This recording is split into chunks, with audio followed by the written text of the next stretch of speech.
الحمد لله وكفى وسلام على عباده الذين اصطفى أما بعد فأعوذ بالله من الشيطان الرجيم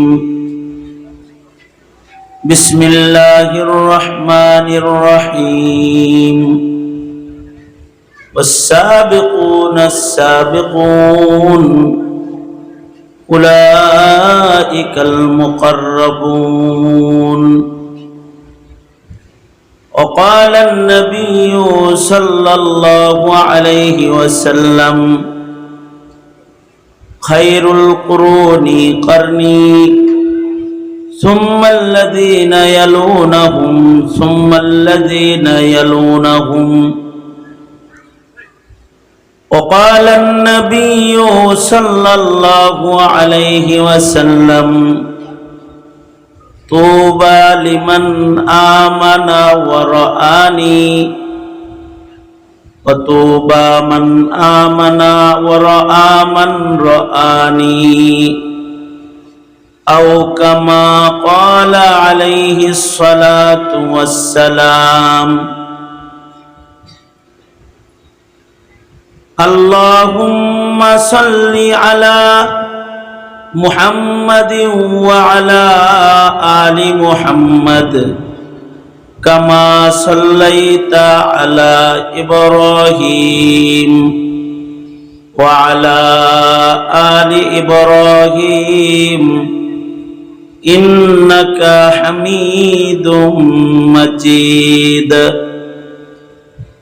اللهم بارك على محمد وعلى آل محمد كما باركت على إبراهيم وعلى آل إبراهيم إنك حميد مجيد الحمد لله জামিয়া মাদানিয়া আশরাফিয়া আয়োজিত মহতি দোয়া মাহফিলের মোহতারাম সাদার, মোহতারাম সভাপতি, উপস্থিত হাজরাত, বুজুর্গ, উলামায়ে কেরাম, সম্মুখপানে সমবেত দিন প্রিয়, ইসলাম প্রিয়, দিনদার ইমানদার মুমিন মুসলমান ভাইয়েরা, পর্দার আড়াল থেকে আলোচনায় শামিল মা বোনেরা, বিশ্বজগতের মালিক, বিশ্ব প্রতিপালকের বিশ্ব দরবারে কালিমাতুশ শুকর যে মহান রব্বুল আলামিন উলামায়ে দ্বীনদের সোহবতে দ্বীনী নসিহতের মাহফিলে আমাদেরকে একত্রিত হওয়ার তৌফিক দান করেছেন। কালিমাতুশ শুকর পড়ি, শুকরিয়া আদায় করি, মুহাব্বতে জবান খুলে বলি আলহামদুলিল্লাহ। আল্লাহওয়ালা বুজুর্গরা আসছেন, কিমতি বয়ান করেছেন এবং আমার পরেও মুরব্বীরা কথা বলবেন। মাদ্রাসার প্রতিষ্ঠাতা ভাই মাহবুবুর রহমান নবাবগঞ্জি দামাত বারকাতুহুমের সাথে মোহাব্বত, ভালোবাসা পুরানা, ওনার মোহাব্বতের হক আদায় করার জন্য এখানে ওনার মাদ্রাসার মাহফিলে হাজির হওয়া নির্দেশ করছেন কিছু বলার জন্য, তাই বরকতের নিয়তে কিছু কথা বলা। দিন যাইতেছে, জমানায়ে নবুয়ত থেকে আমরা দূরে সরতেছি, আর কিয়ামত আমাদের কাছাকাছি হইতেছে, কিয়ামতের নিকটবর্তী হইতেছি, আর জমানায়ে নবুয়ত থেকে ধীরে ধীরে দূরে সরতেছি।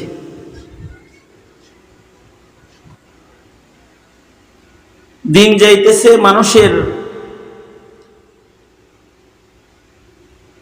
দুনিয়ার জীবনের আসবাবগুলো সব দামি হইতেছে, কিন্তু দিন যাইতেছে মানুষগুলোই কম দামি হইতেছে। জাগার দাম বাড়তেছে, সরু সামানের দাম বাড়তেছে, মানুষের ব্যবহারের যত আসবাব আছে, জিনিসপত্র আছে, এগুলোর দাম বাড়তেছে, কিন্তু দিন যাইতেছে মানুষের দাম কমতেছে।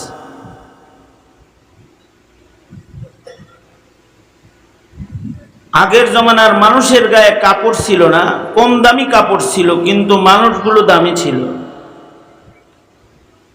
আগের জমানার মানুষের বাসস্থান দামি ছিল না, কিন্তু বাসিন্দারা দামি ছিল। আগের জমানার মানুষের চলাফেরার উন্নত গাড়ি ঘোড়া ছিল না, কিন্তু মানুষগুলা দামি ছিল। এমনকি আগের জমানার মসজিদগুলো উন্নত ছিল না, কিন্তু মসজিদের মুসল্লিগুলা দামি ছিল। মসজিদে সুন্দর সুন্দর টাইলস ছিল না, সুন্দর সুন্দর বাতি ছিল না, এসি ছিল না, কার্পেট ছিল না, কিন্তু মুসল্লিগুলা দামি ছিল।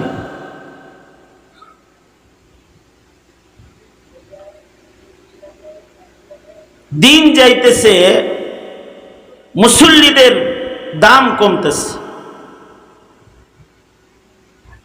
একটা মিনিট পেছনে চলে গেল তো এখন আবার কম দামি সময়ের ভেতরে প্রবেশ করলাম। আমি আপনাদের এখানে যে বসছি,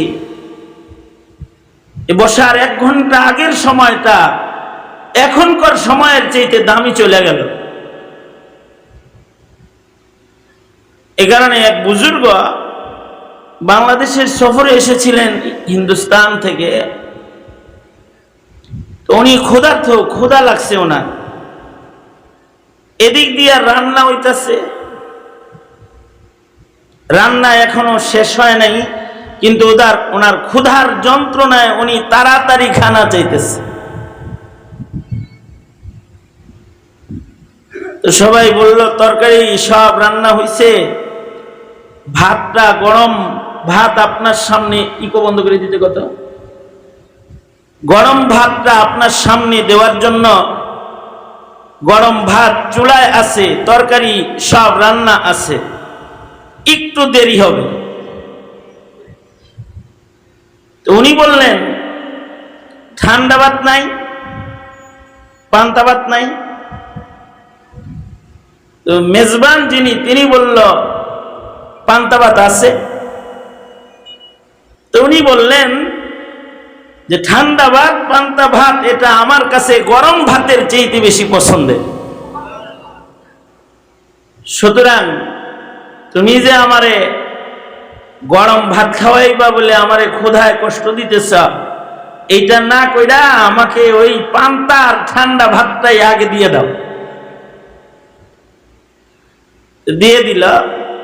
আমাদের সাথীদের একজন জিজ্ঞেস করলো, হযরত পান্তা ভাত আপনার কাছে পছন্দ কেন? আমি তখন জেলখানায়, তখন পত্রিকায় একটা আর্টিকেল পড়ছিলাম, ফজিলতুল পান্তা ভাত, পান্তা ভাতের গুণাবলী আর কি, আর্টিকেলটার নাম যে পান্তা ভাতের ভেতরে কি কি উপকার আছে। এই বুজুর্গ বললেন পান্তা ভাত আমার কাছে পছন্দ হওয়ার মূল কারণ হলো পান্তা ভাতের অস্তিত্বটা জমানায়ে নবুয়তের কাছাকাছি, আর গরম ভাতের অস্তিত্বটা জমানায়ে ফিতনার কাছাকাছি। ফিতনার জমানা, এটার কাছাকাছি হলো গরম ভাত, আর জমানায়ে নবুয়তের কাছাকাছি হলো পান্তা ভাত। ওইটার অস্তিত্ব আগে, তাই ওইটার মূল্য আমার কাছে বেশি।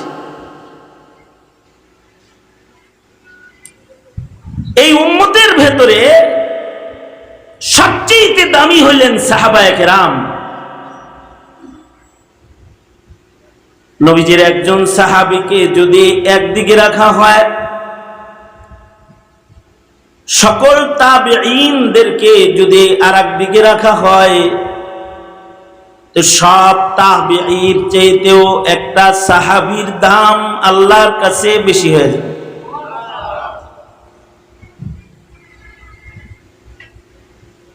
والسابقون السابقون أولئك المقربون যারা পূর্বের তারা আল্লাহ পাকের নৈকট্যশীল বেশি,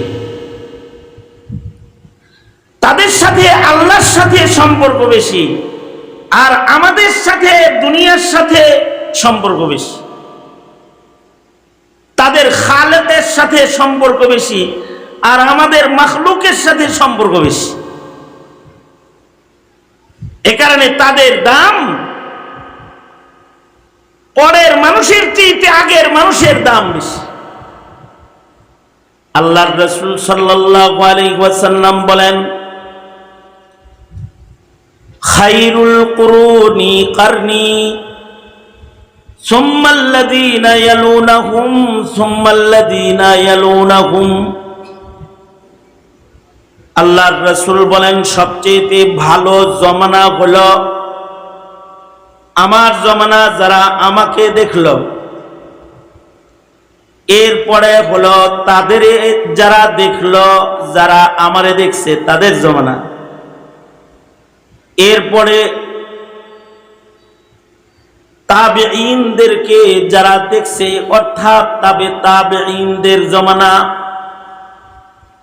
জমানায়ে নবুয়ত থেকে যত দূরে যাচ্ছি তত মানুষের দাম কমতেছে, যত জমানায়ে নবুয়ত থেকে দূরে যাইতেছি আল্লাহর কাছে পছন্দের মানুষের সংখ্যা তত কমতেছে।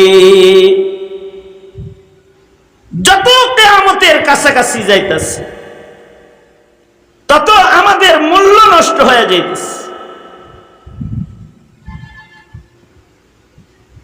তাদের মূল্য বেশি ছিল, কারণ কি? নবীজির সান্নিধ্যের কারণে তাদের ঈমান, তাদের তাকওয়া আমাদের চাইতে কোটি কোটি গুণ বেশি ভালো ছিল। সুবহানাল্লাহ বলেন। তাদের তাকওয়ার সাথে আমাদের তাকওয়া ওজন করা সম্ভব না। যেমন উদাহরণস্বরূপ আমরা নিজেদেরকে ঈমানদার মনে করি, মুত্তাকি মনে করি, নিজেদেরকে ভালো মনে করি, আর তারা অনেক ভালো হওয়ার পরেও নিজেদেরকে ঈমানদার মনে করার মতো সাহসই পাইত না। হযরত হানজালার মতো সাহাবী, তিনি রাস্তা দিয়ে যাইতেছেন, হযরত আবু বকরের সাথে মুলাকাত, সাক্ষাৎ। তো হযরত হানজালা আবু বকরকে বলে, আবু বকর, আমি তো হালাক হয়ে গেছি, আমি মুনাফিক হয়ে গেছি, মনে হয় ঈমানদারের লিস্টে আমার নাম নাই। হযরত সিদ্দিকে আকবর বললেন, তুমি কেমনি মুনাফিক হয়ে গেলা, এরকম ধারণা করো কেন?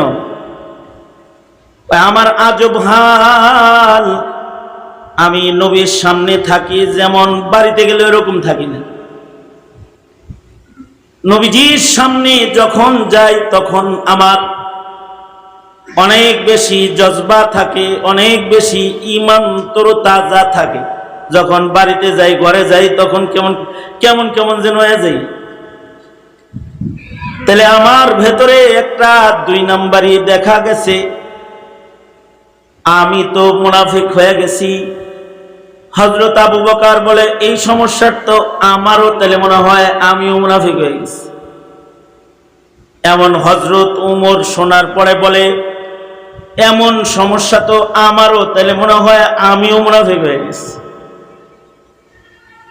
সব নবীজির কাছে যায় বলে, নাফাকা হানজালা, নাফাকা ওমর, এরকম বলে, নিজেরে কম দামি মনে করতেছে। অথচ তারা কিন্তু ছিল অনেক দামি। মনে করতেছে নিজেকে কম দামি, আসলে কিন্তু তারা কম দামি না, তারা দামি। আবু বকর নিজেকে কম দামি মনে করে, কিন্তু তিনি কত দামি? তিনি এত দামি যে ওনাকে আল্লাহর জান্নাতের 8 দরওয়াজা থেকে জান্নাতে আহ্বান করা হবে। সুবহানাল্লাহ। নবীজিকে জিজ্ঞেস করে, নবীজি ময়দানে মাহশারে এমন কেউ কি দাঁড়াবে যাকে জান্নাতের 8 দরওয়াজা ডাকবে? নবীজি বললেন, হ্যাঁ ডাকবে। আবু বকর বলে, তিনি কে? নবীজি বললেন, তুমি। তোমাকে জান্নাতের সব দরওয়াজা ডাকাডাকি করবে। আর উমরের দাম কেমন? আল্লাহর রাসূল নিজেই বলেন, নবীজি বলেন, লাউ কানা বাদি নাবিয়্যুন লাকানা উমর। আমার উমরের দাম তো এত যে আমার পরে যদি কাউকে নবুয়ত দেওয়া হতো তাহলে উমরকে আল্লাহর নবী বানাইতো। আল্লাহ পাকের নিজাম হলো, এক নবী দুনিয়া থেকে চলে গেলে আরেকজনকে আল্লাহ নবুয়ত দান করে।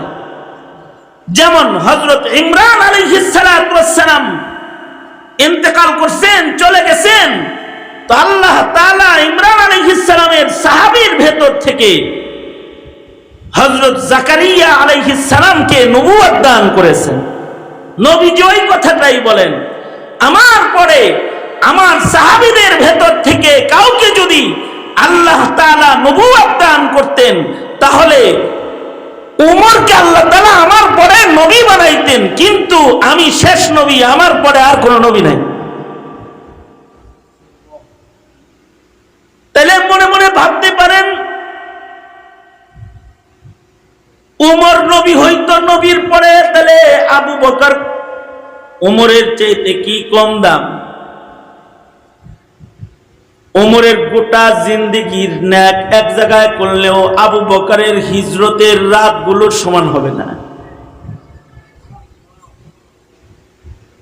তাহলে আবু বকরের হালত হলো, আমার উপস্থিতিতেই যদি কাউকে আল্লাহ তাআলা নবুয়ত দিতেন তাইলে আবু বকররে নবী বানাইতেন। যেমন মুসা আলাইহিস সালাতু ওয়াস সালামের উপস্থিতিতেও হারুন আলাইহিস সালাম নবী। হযরত উমর তো নবীর পরে নবী হওয়ার উপযুক্ত, কিন্তু আবু বকর তিনি নবীজির সাথে নিসবতটা হলো নিসবতে ইত্তেহাদি। সাহাবায়ে কেরামের ভেতরে হযরত আবু বকরের সাথে নবীজির সাথে হযরত আবু বকরের নিসবতটা ইত্তেহাদি নিসবত। পরিপূর্ণ নবীজির মিল আবু বকরের নবীজির সাথে মিল সর্বোচ্চ। হাইয়ান ওয়া মাইতান আশবা আনিন নবী সাল্লাল্লাহু আলাইহি ওয়াসাল্লাম। আবু বকর তো জীবিত এবং মৃত উভয় হালতেই নবীজির রঙে হুবহু রঙিন। আল্লাহু আকবার কাবীর। এই রকম শান আবু বকর। ওনারা নবীজির রঙে রঙিন ছিল, তাই আল্লাহর কাছে ওনাদের পছন্দ। সিবগাত আল্লাহ, ওমান আহসানু মিনাল্লাহি সিবগা। দিন চাইতেছে নবীজির রং আমাদের ভেতর থেকে কমতেছে। নবীজির আদনা থেকে আদনা সাহাবী সম্পর্কে, অর্থাৎ যারা রাসূলকে দেখেছেন তাদের সর্বনিম্ন সাহাবী যে সবচেয়ে কম সহবত যিনি উঠাইছেন, হযরত ওয়াহশী অথবা হযরত তামিমে দারি, নবীজির বিদায়ের বছর কালেমা পড়ে মুসলমান হইছেন, ঈমানের সাথে নবীজিকে এক নজর দেখছেন। অথবা ফতেহ মক্কায় এরপরে মুসলমান হইছেন, কিন্তু নবীজি বলছেন, ওয়াহশী, তোমাকে দেখলে আমার চাচা হামজার ক্ষতবিক্ষত দেহ এটা চোখের সামনে ভাইসা ওঠে। কারণ নবীজি কোন শহীদের জানাজা এতবার পড়েন নাই, সাইয়্যিদুশ শুহাদা আমির হামজার জানাজা যতবার পড়ছেন এতবার কারোর জানাজা পড়েন নাই।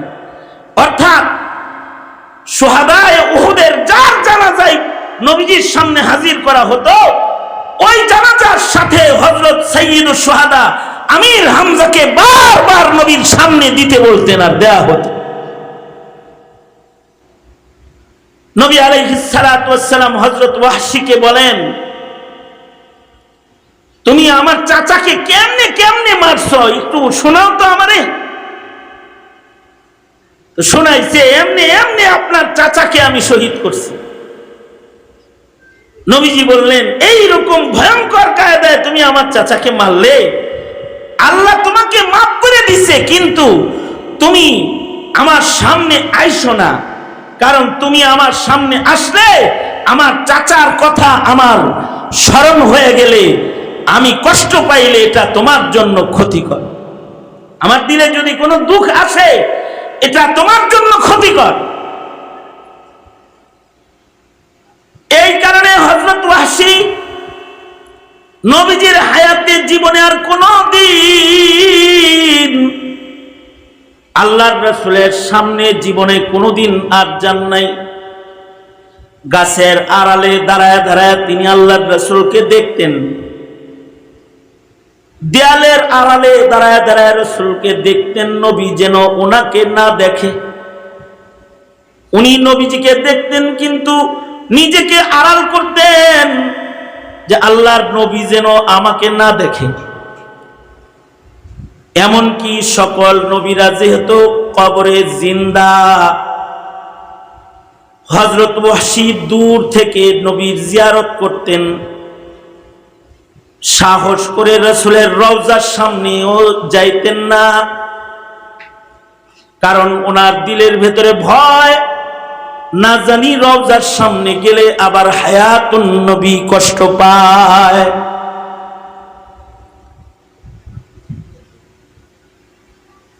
এইরকম একেবারে যে সাহাবী নবীজির সোহবত সবচেয়ে কম উঠাইছে, এইরকম একজন সাহাবীর দামও সকল তাবেঈর চাইতে বেশি। আল্লাহর রাসূল বলেন, তুবা মান আমানা ওয়া রাআনি, সে ভাগ্যবান যে ঈমান এনেছে এবং ঈমানের হালতে আমাকে এক নজর দেখেছে,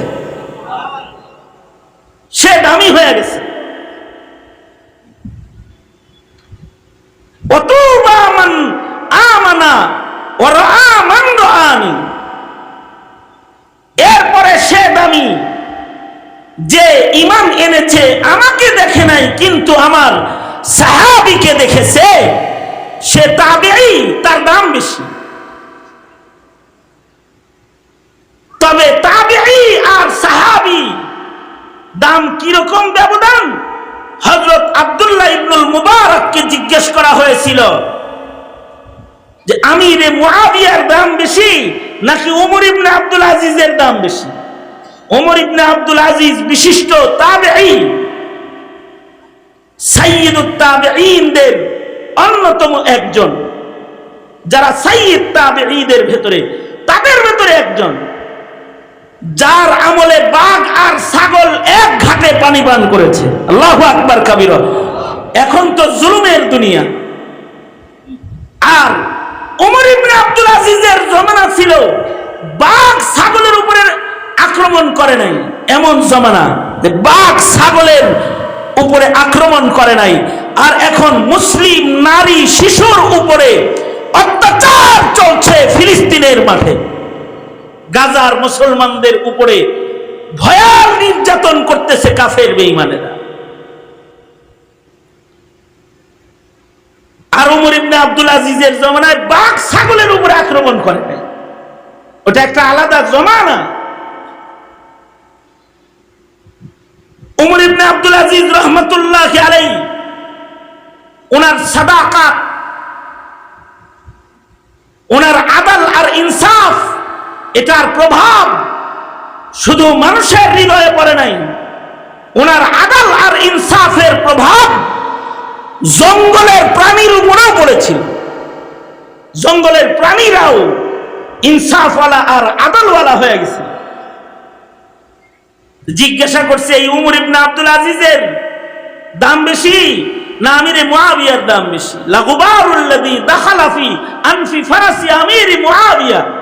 উনি বলেন, আমিরে মুআবিয়া যুদ্ধরত তার ঘোড়ার নাকের ভেতর দিয়ে যে ধুলাগুলা প্রবেশ করছে, এই ধুলাগুলাকে যদি মিজানের এক পালায় রাখা হয় আর উমর ইবনে আব্দুল আজিজকে ধরে আর এক পালায় রাখলে সাহাবীর ঘোড়ার নাক দিয়া ঢুকা যে ধুলাবালি আছে ওইটার দাম বেশি হয়ে যাবে, তবে এই উমর ইবনে আব্দুল আজিজের চেয়ে বেশি। আগের মানুষের মূল্য বেশি, পরের মানুষের মূল্য কম। তাদেরকে তো দুনিয়াতে জান্নাতের সুসংবাদ দেওয়া হয়েছে। সাহাবীদের ব্যাপারে আল্লাহ তাআলা সন্তুষ্ট, কোরআনের আয়াত নাজিল হয়েছে, উলাইকা হুমুল মুমিনুনা হাক্কা লাহুম দারাজাতুন ইনদা রাব্বিহিম ওয়া মাগফিরাহ। আল্লাহ পাকের পক্ষ থেকে তাদের জন্য ক্ষমা, তাদের জীবনে কিছু গুনাহ হয়েছে, মহান আল্লাহ তাদের গুনাহ মাফ করে দিয়েছে। তাদেরকে আল্লাহ তাআলা ইমানদারের ভেতরে প্রকৃত ইমানদার হিসেবে ঘোষণা করেছে। তাদেরকে আল্লাহ তাআলা মর্যাদার ইমানদার হিসেবে তাদের নাম আল্লাহ তাআলা এনেছে। তাদের গুণ আল্লাহ তাআলা নিজে বর্ণনা করেছে। মুহাম্মাদুর রাসূলুল্লাহ ওয়াল্লাযীনা মাআহু আশিদ্দাউ আলাল কুফফার। আমাদের মতো 150 কোটি মুসলমান না, নবীজির একটা সাহাবী যদি এখন জীবিত থাকতো, আশিদ্দাউ আলাল কুফফার, তারা কুফফারদের জন্য ছিল ভয়াল মজবুত ইমানের জায়গায়। এখন তো কাফের মুশরিকরা আমাদের ভাই বোনদেরকে শহীদ করতেছে, চতুর্দিকে মুসলিম দেশের রাজা বাদশারা আছে, একটাই কথা বলে না। কথা বলেন না কেন? ঠিক না ঠিক? কাফেরদের সাথে আমাদের দোস্তি, কাফেরদের সাথে আমেরিকার সাথে দোস্তি, চায়নার সাথে দোস্তি, ইন্ডিয়ার সাথে দোস্তি। এ দোস্তি ঠিক রাখতে গিয়ে ইমান কবর দিতে রাজি। এই হলো এখনকার মুসলমানের হাল। কিন্তু তারা হলো আশিদ্দাউ আলাল কুফফার, আশিদ্দাউ আলাল কুফফার রুহামাউ বাইনাহুম। আর আমরা হলো কাফেরদের সাথে আমরা রহমের আচরণকারী, আর নিজেরা নিজেরা আমরা শক্ত। তারা ছিল আশিদ্দাউ আলাল কুফফার রুহামাউ বাইনাহুম, কাফেরদের জন্য ছিল তারা দুর্বার, কিন্তু নিজেরা ছিল শির ও শক্কর, চিনি আর দুধের মতো মিলে যেত। আর আমাদের ঐক্য নাই, আমরা মিলতে পারি না। আমরা নিজেরা নিজেরা যতটা শক্ত, কাফেরের সাথে অতটা শক্ত না। নাস্তিক, মুরতাদ, বেঈমান, মুশরিকের সাথে আমরা শক্ত না। নিজেরা নিজেরা যতটা শক্ত আমরা, শুধুই মাত্র রাজনৈতিক দর্শনের ব্যবধানের কারণে একজন আরেকজনের জন্য কাল হয়ে যাই, কিন্তু কাফেরদের সাথে আমরা হাত মিলাই। এই জমানার মুসলমান কাফেরের সাথে হাত মিলায়।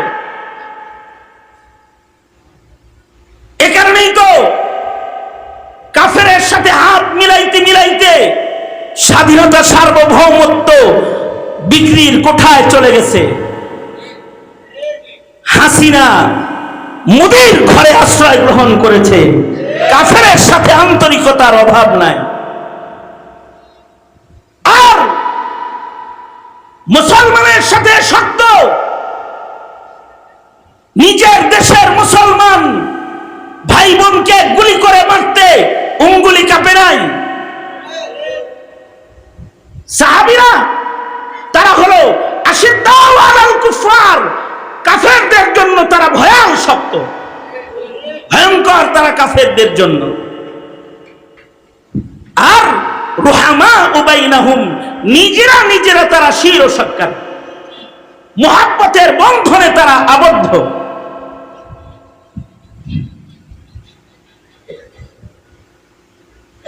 জাতি ইতিহাস না পড়ার কারণে, ইসলাম মুসলমানদের ইতিহাস এই জাতি না পড়ার কারণে তারা মনে করে কি, আরে সাহাবীরা নিজেরা নিজেরা মারামারি করছে। দেখো না, উমর রে মারছে উসমানের দলে, আর উসমান রে মারছে আলীর দলে, আলী রে মারছে মুআবিয়ার দলে। এগুলা সমালোচনা করে, নাউজুবিল্লাহ বলেন, সমালোচনা এগুলো না। তারা তো একে অপরে ছিলেন শির ও সৎকার, ক্ষমতার জন্য তারা একে অপরের উপরে আক্রমণকারী না। তবে তাদের মাঝখানে, দুই দলের মাঝখানে একদল মুনাফিক কাজ করেছে, যে মুনাফিকগুলা মুসলমানদের অস্তিত্বের দুশমন, মুসলমানদের ইমানি চেতনার দুশমন। তারা মুসলমানের গদ্দানকে উঁচু দেখতে পছন্দ করে না, তারা দুশমনি করে মুসলমানে মারামারি লাগাইছে। কোন খলিফার দুশমন ছিল না, ক্ষমতার জন্য একজন আরেকজনের দুশমন ছিল না। হযরত আলীর ইন্তেকালের পরে হযরত হাসান 6 মাস খলিফাতুল মুসলিমিন ছিলেন মদিনাতুল মুনাওয়ারাতে। একদিকে হযরত আমির মুআবিয়া খলিফাতুল মুসলিমিন, হযরত হাসান রাদিয়াল্লাহু আনহু তিনি 6 মাস খলিফাতুল মুসলিমিন ছিলেন, পঞ্চম খলিফা। কিন্তু নিজের খেলাফত থেকে নিজে পদত্যাগ করে আমির মুআবিয়ার হাতে 6 মাস পরে নিজেই বায়াত গ্রহণ করেছেন। কতটা বিনয়ী হলে নবীর নাতি হয়ে আমির মুআবিয়ার কাছে বায়াত গ্রহণ করে। হযরত হাসান মদিনাতুল মুনাওয়ারা থেকে গেলেন কুফায়, ওনার সাথে মদিনার বিশাল বড় বাহিনী। হযরত আমির মুআবিয়া তখন নিজের ঘরে আছে, এত ঘোড়ার পায়ের আওয়াজ পাওয়া যায়, কে আসছে? হাসান আসছে। হাসান নিশ্চয়ই আমার সাথে বসতে আসছে, আমি নবীর দৌহিত্রের সাথে বসতে ভয় পাই, যাও আমার খেলাফত আমি হাসানের সামনে পেশ করলাম, সে যদি আমাকে কোনো অংশে রাজত্ব দেয় আমি ওই অংশ খেলাফত পরিচালনা করব, সে যদি কোনোটা নিতে চায় নিয়ে যাক, অথবা সে যদি পুরাটা নিয়ে যায়, আমি আমির মুআবিয়া নবীর দৌহিত্রের হাতে পুরা খেলাফতের চাবিকাঠি দিয়ে দিতে প্রস্তুত আছি। ওনার রাজ্যে খালি কদম রাখছে কুফায়, আর এটা বলে দিছে। দূতেরা ঈশা যখন হযরত হাসানকে বলেছে, আমির মুআবিয়া তো খেলাফতের চাবিকাঠি আপনার কাছে পেশ করেছে, আপনি ইচ্ছা করলে কুফার কিছু নেতৃত্ব তাকে দিতেও পারেন, না ইচ্ছা করলে নাও দিতে পারেন। হযরত হাসান বলে, তোমরা কি নবীজির মুখে আমার ব্যাপারে ঘোষণা শোনো নাই? আমি সাইয়্যিদ, সাইয়্যিদের ইত্তিবা করা, কথা মানা তোমাদের জন্য জরুরি না? সাহাবীরা কেউ কেউ বলে হ্যাঁ জরুরি।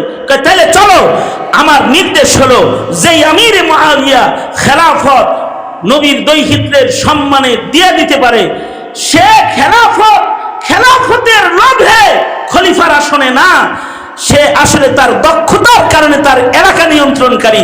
সে শুধু তার এলাকার নিয়ন্ত্রক না, আমি নিজেও তার কাছে বায়াত গ্রহণ করলাম, তিনি মদিনার খলিফাতুল মুসলিমিন। রুহামা বাইনাহুম,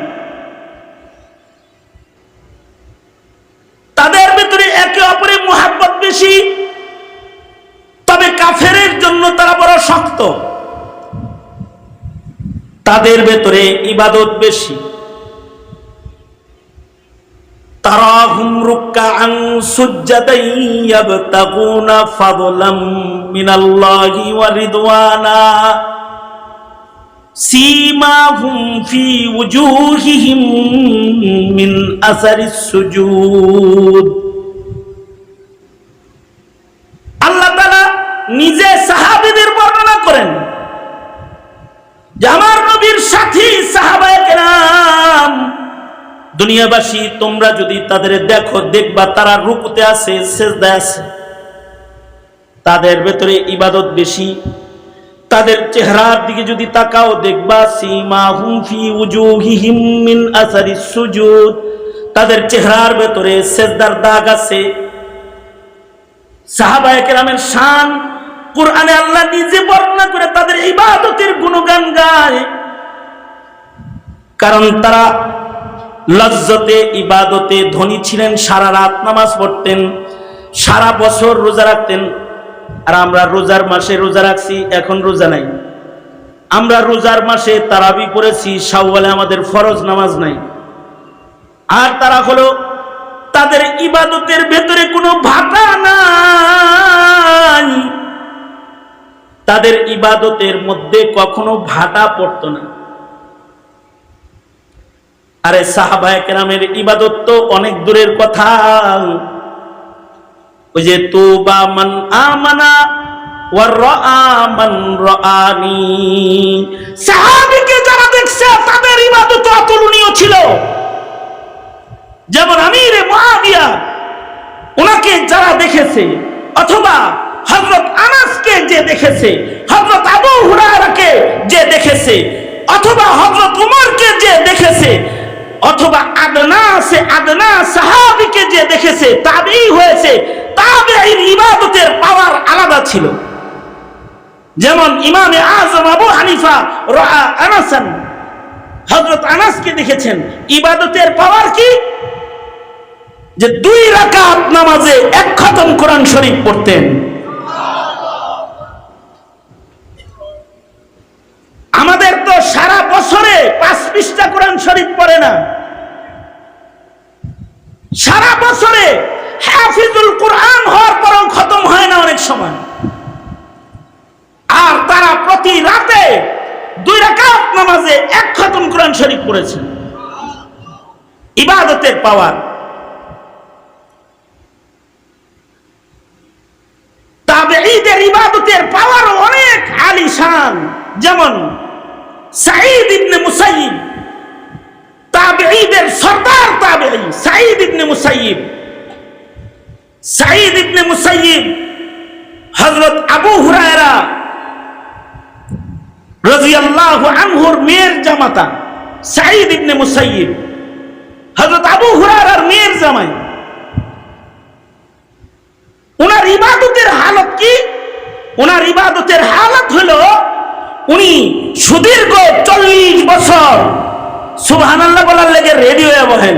কথাটা আমি কইলেই তো মুখটা খুইলেন, বুবার মতো বয়ে দেন না, সুবহানাল্লাহ বলেন। ওনার ইবাদতের হালত হইল উনি সুদীর্ঘ 40 বছর আজান দেওয়ার আগে মসজিদে যেয়ে বসে থাকছেন। 40 বছর। কয় বেলা? এক বেলা, 5 বেলা।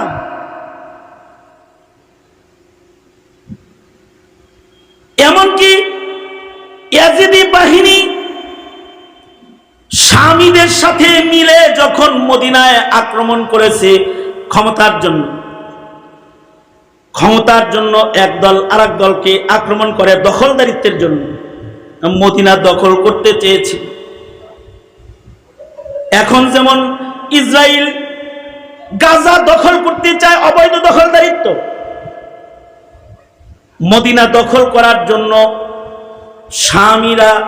শামের লোকেরা মদিনায় আক্রমণ করেছিল। তিরমিজি শরীফের ভিতরে আছে। আক্রমণ যখন করেছে তখন যারা ক্ষমতা লোভী হয়, যেমন টোটাল আমেরিকা ক্ষমতা লোভী, সারা দুনিয়ার মুসলমান মেরে তারা তাদের ক্ষমতার রাজ প্রতিষ্ঠা করতে চায়। যারা ক্ষমতা লোভী হয় তারা ভালো মন্দ বুঝে না, তারা নারী শিশু দেখে না। ওদের কাছে ওদের ক্ষমতা ওদের ক্ষমতার প্রভাব ওরা সারা দুনিয়ার মুসলমানের মাথার উপরে ফেলতে চায়।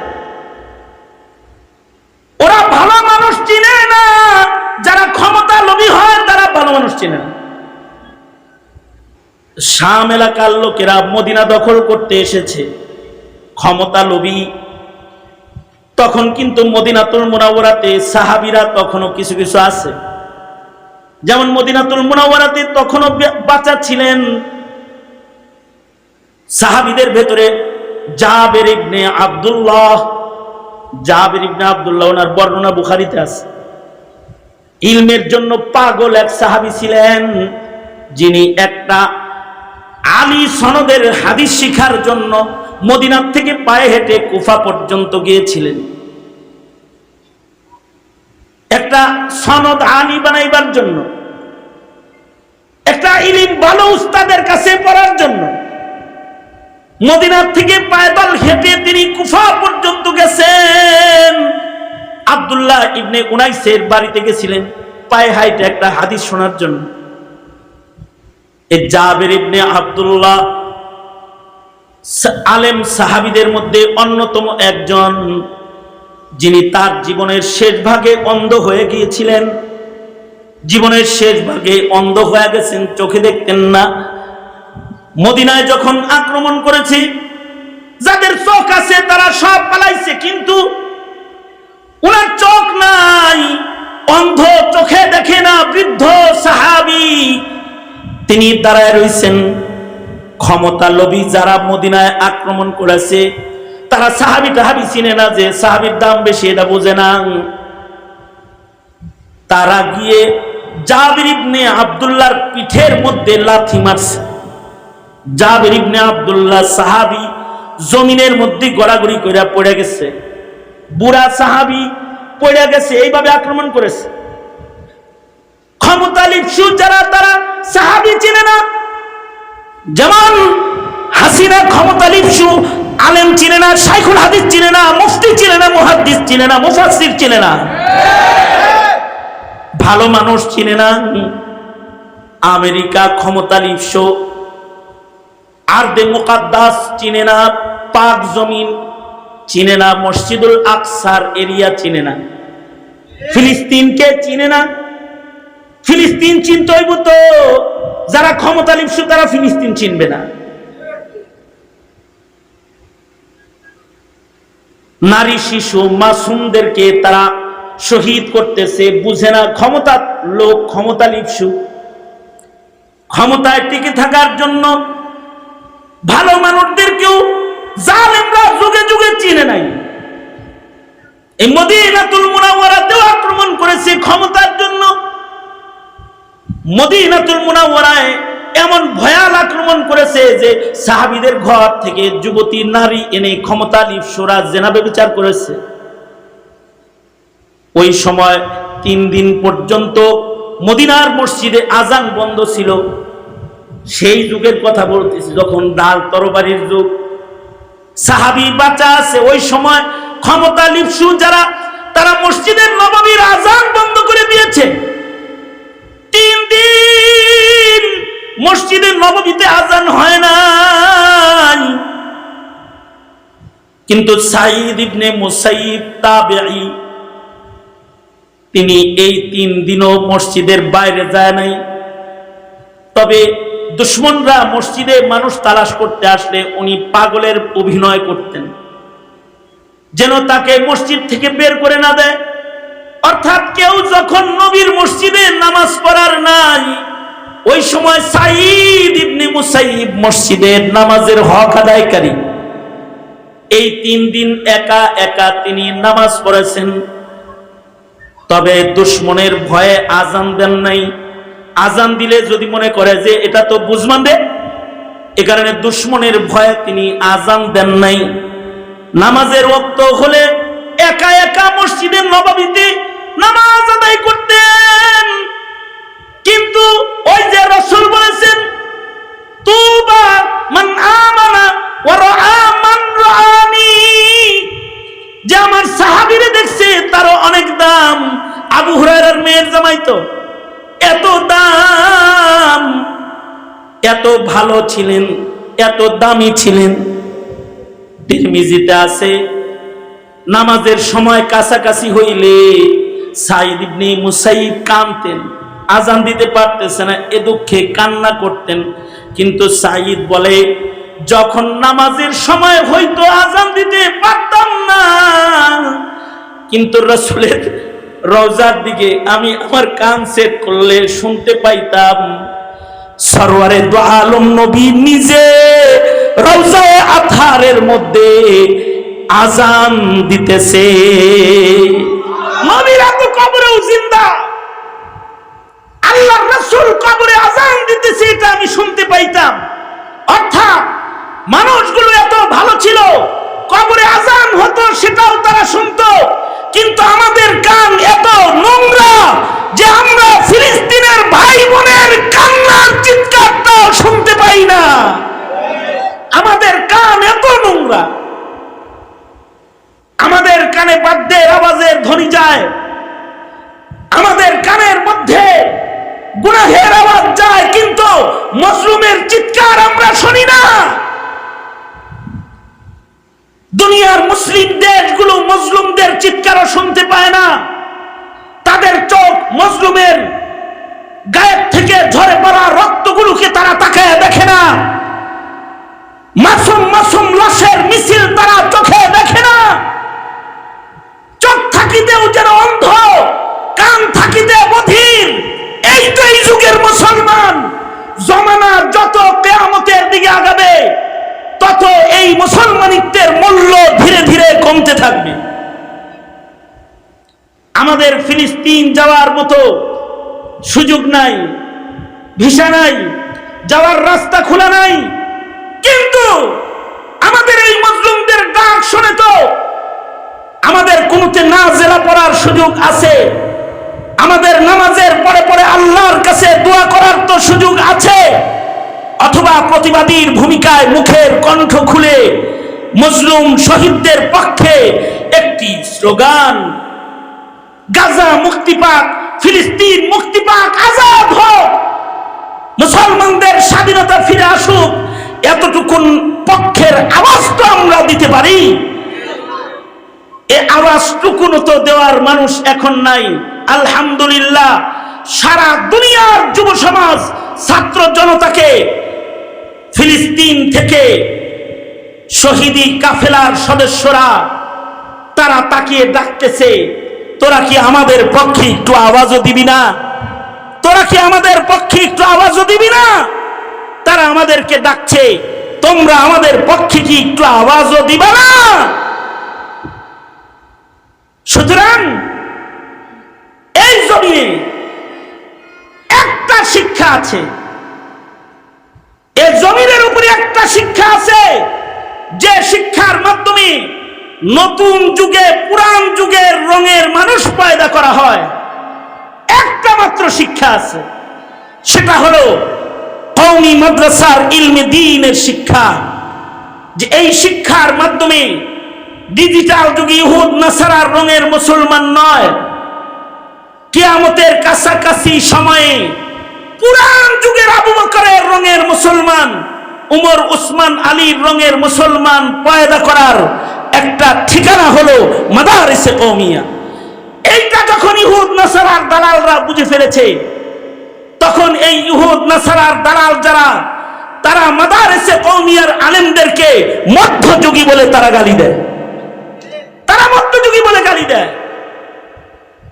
সুতরাং মাদারিসে কওমিয়া কিন্তু জমিনের উপরে সাহাবীর রঙের পুরান যুগের দামি মানুষের কাফেলা পয়দাকারী এক প্রতিষ্ঠানের নাম। ধন্যবাদ ভাই মাহবুবুর রহমানকে, যিনি সাভার এই প্রাণ কেন্দ্রে আরেকটি মাদ্রাসা নতুন যুক্ত হলো, জামিয়া মাদানিয়া আশরাফিয়া, পুরান রঙের মানুষ পয়দা করার জন্য। আলহামদুলিল্লাহ, আজকের মাহফিলের প্রধান অতিথি মধ্যমণি পিতৃতুল্য আলমীদ্দিন, পিতৃতুল্য মুরব্বী, এদেশের তৌহিদি জনতার কান্ডারি, ইসলামী রাজনীতির অন্যতম মহাপুরুষ, খতিবে বাঙ্গাল আল্লামা জুনায়েদ আল হাবিব দামাত বারকাতুহুম মজলিসে তাশরীফ এনেছেন। হুজুর শেষ কথাও শেষ নসিহা আপনাদেরকে করবেন, দিক নির্দেশমূলক কথা বলবেন। আমি শুধু আপনাদেরকে একটি কথা বলতে চাই, সেটা হলো এই মাদ্রাসাগুলোকে দেখভাল করবেন তো ইনশাআল্লাহ? করবেন তো ইনশাআল্লাহ? আল্লাহ তাআলা তৌফিক দান করেন, আমিন। আল্লাহ তাআলা আমাদেরকে এই মাদ্রাসার পাশে দাঁড়াইবার তৌফিক দান করেন। বাবা যেহেতু বসে পড়ছেন, তো বাবাজিকে বসায় রেখে আমি আপনাদের ভেতরে একটু রুমাল চালাই মাদ্রাসাটার জন্য। মাদ্রাসার জন্য অর্থ দেওয়া